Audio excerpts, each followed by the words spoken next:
Millions of Americans are rushed to the hospital every year. 400,000 of them transported by emergency helicopter. Many times it's a life or death flight where every second counts. But the service often comes with a sky-high price tag. Tonight, ABC's chief investigative correspondent, Brian Ross, examines the big business of air ambulances. You're talking about very critically injured patients, traumas, strokes, heart attacks.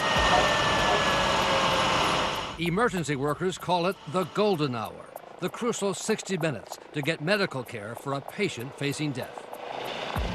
Failure to get them to the care probably means that they aren't going to survive. That urgent need to beat the golden hour clock has spawned a nationwide fleet of helicopter ambulances, saving countless lives. But our Nightline investigation, conducted with ABC stations across the country, also found it has left many of the very people it saved facing financial turmoil, with bills as high as $40,000 or $50,000 for a short flight. Would you call this price gouging?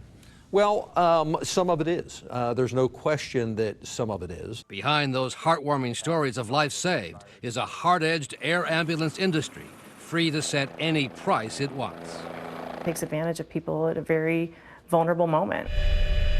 Warren Larson of Owensboro, Kentucky, a helicopter pilot himself, says he was stunned at the cost of the quick flight for his daughter after she was injured in a serious off-road ATV accident. $47,000 for 79 miles. After insurance and a failed negotiation, he still owes $36,000. It's definitely going to cripple us financially. He is not alone. With our ABC teams across the country, we found hundreds of families. I'm worried to death about it. It's very stressful worrying about it. Being sued. I don't have the money to give them, so my wife and my son and myself don't want to being homeless. Or hounded by debt collectors. I see the number, I'm like, I know who it is, I don't even want to talk to them. Over huge bills their insurance won't fully cover. I feel like I can never dig out. Some forced into bankruptcy. One after another, patients told us how they felt they had been taken for a ride in more ways than one. I wasn't asked if I wanted to go on the helicopter. I didn't think I was hurt that bad.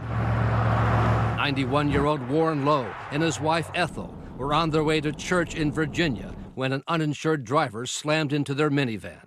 911, where's your emergency? Car wreck here on 89.